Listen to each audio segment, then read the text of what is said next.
Que vous consultiez votre facture d'achat remise par votre fournisseur ou même la facture de vente qui a été produite par les services comptables à l'intention des clients, il y aura toujours cette composante TVA. Alors, quel est le mécanisme de fonctionnement de la TVA? Comment comptabiliser une TVA sur facture d'achat, de vente? Comment comptabiliser aussi la déclaration de TVA? On va le voir ensemble dans cette vidéo. C'est parti. Commençons déjà par voir ce qu'est la TVA. TVA, c'est un acronyme pour taxe sur la valeur ajoutée. Donc, c'est un impôt ou une taxe qui va s'appliquer ici à la valeur ajoutée des entreprises. Pour faire simple, la valeur ajoutée, c'est la différence entre le chiffre d'affaires, donc ce qu'une entreprise va facturer à ses clients au titre de la vente des marchandises, des produits finis, de ses services. Donc, c'est la différence entre ce qu'elle va facturer et puis ce que ça lui coûte de fabriquer ces services ou ces biens qu'elle vend donc à ses clients. Et puis, la TVA va donc s'appliquer à cette différence-là, à la valeur qu'une entreprise ajoute aux produits en provenance donc de ses différents fournisseurs à elle. Donc, on voit très rapidement que les entreprises vont intervenir dans le processus de collecte de la TVA. Les entreprises vont travailler pour l'État. C'est un travail qui n'est pas rémunéré et qui, il faut le préciser, engendre un coût administratif conséquent. Donc, cette TVA est collectée par les entreprises parce que c'est elles qui facturent leurs clients et puis devrait être reversée à l'État. Donc, cette TVA n'est pas un coût pour les entreprises, sauf cas particulier d'une activité qui ne rentre pas dans le champ d'application de la TVA. Mais ça, c'est un autre sujet. Donc, en principe, une entreprise qui collecte la TVA et la reverse donc à l'État, la TVA n'est pas une charge pour elle. La TVA n'est pas une charge pour les entreprises. C'est pourquoi on peut dire que la TVA, c'est un impôt neutre du point de vue de l'entreprise. Le véritable contribuable de la TVA, c'est le consommateur final. C'est vous et moi. Donc, chaque fois que vous allez acheter un ordinateur, un téléphone,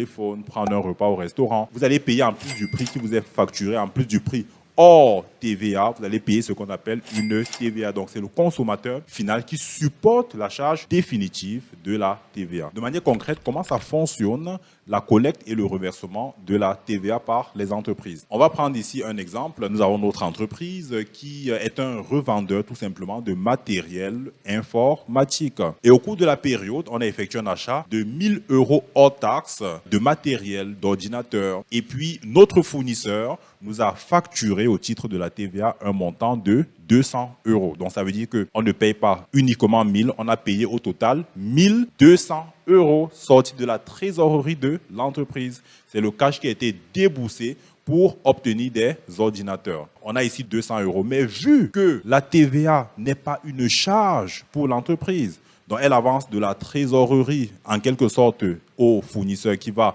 reverser cette TVA à l'État. Mais étant donné que ce n'est pas une charge pour l'entreprise et que c'est le consommateur final qui doit supporter la charge de la TVA, nous avons la responsabilité ou tout simplement le droit, pour être plus précis, de récupérer les 200 € que nous avons payés à notre fournisseur. C'est pourquoi vous avez des notions comme la TVA déductible, donc on peut la déduire de ce que nous allons facturer à nos clients. On parle aussi de TVA récupérable, donc on peut récupérer les 200 €, ce qui signifie que plus tard, lorsqu'on va vendre ces ordinateurs pour 1500 € hors taxe, par exemple, nous allons, en plus des 1500 € hors taxe, facturer au client 300 € de TVA. Bon, j'ai appliqué ici un taux de 20%. 20% de 1000, ça fait 200 €. 20% de 1500, ça fait 300 €. Étant donné donc que la TVA n'est pas une charge pour moi, entreprise, lorsque je vais faire ma déclaration de TVA, déclaration mensuelle, trimestrielle ou annuelle en fonction de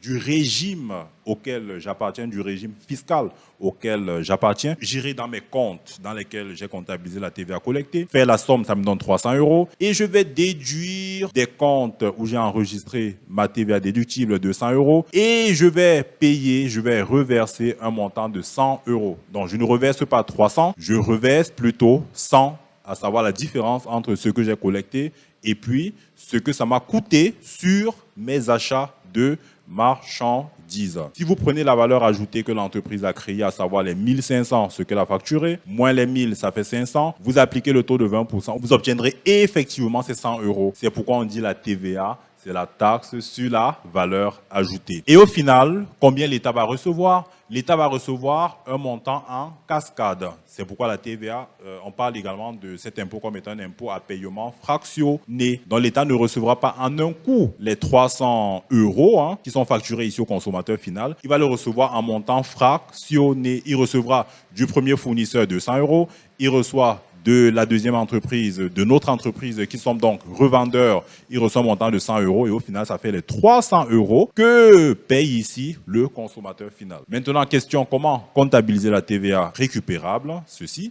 Comment comptabiliser la TVA collectée? Et puis enfin, comment comptabiliser sa déclaration de TVA? Donc, pour comptabiliser la TVA déductible, nous avions ici un montant de 200 €. Vous allez en fonction de votre réglementation comptable, de votre plan de compte, vous sélectionnez le numéro approprié de TVA récupérable, vous le débitez du montant de la TVA que vous avez payé à votre propre fournisseur. Dans ceci, c'est sans tenir compte d'un éventuel coefficient de déduction. Donc, il y en a qui ont plusieurs activités au sein de l'entreprise. Ils ont des activités qui ne sont pas passibles de la TVA et ils ont d'autres activités qui sont assujetties, n'est-ce pas, à la TVA. Et par conséquent, on calcule ce qu'on appelle un coefficient de déduction pour déterminer la fraction de la TVA déductible qui va donc effectivement faire l'objet de la récupération. On fait abstraction de ça pour rester simple. Vous allez ici mettre la TVA récupérable dans ce compte. Vous mettez le montant hors taxe dans le compte d'achat. Vous mettez le montant TTC, ça veut dire toute taxe comprise, au crédit du compte fournisseur. Les numéros de compte, vous allez regarder que prévoit votre plan de compte. Et vous noterez qu'ici, pour cet achat d'ordinateur, j'ai utilisé le compte achat de marchandises parce que l'idée ici, c'est d'acquérir un ordinateur en vue de la revente. Si j'achetais mon ordinateur à des fins d'utilisation en interne et que l'utilisation doit dépasser les 12 mois, doit dépasser une année, on parlera à ce moment d'immobilisation, mais on n'est pas dans ce cas de figure.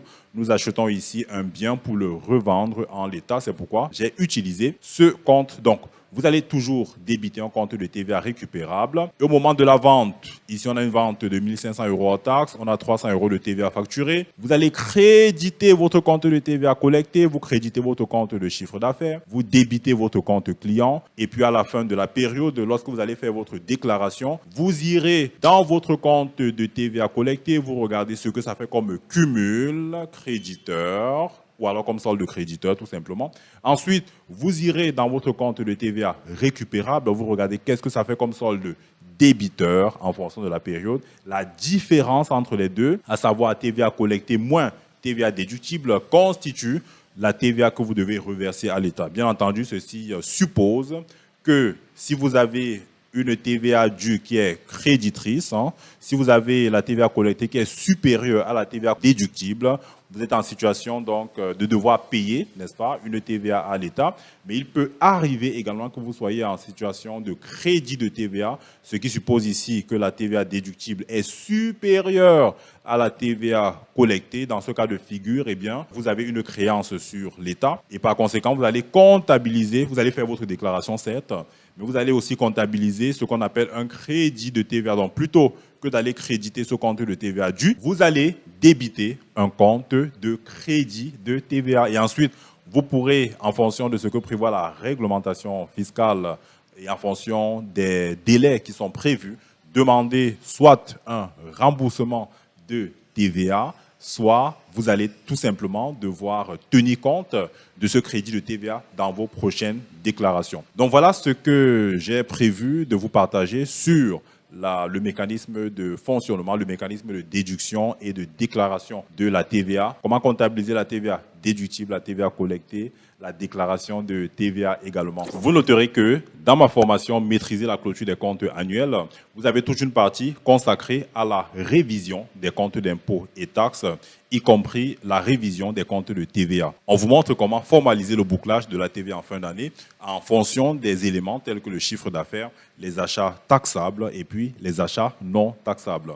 La formation Maîtriser la clôture des comptes annuels vous aide à planifier les clôtures des comptes d'une entreprise, à mettre en œuvre les travaux de révision pour chacun des cycles comptables, notamment les capitaux propres, les dettes financières, les immobilisations, les stocks, les comptes de tiers, le personnel, les clients, les fournisseurs, les débiteurs et créditeurs divers. Vous verrez également comment faire la révision de vos comptes de trésorerie, comment auditer votre balance et puis produire vos états financiers. Il y a un lien dans la description qui vous permet de voir comment se déroule la formation et surtout quel est le programme, le contenu de cette formation qui vous permettra d'acquérir cette compétence clé du chef comptable. Si vous n'êtes pas encore abonné à la chaîne, qu'est-ce que vous attendez?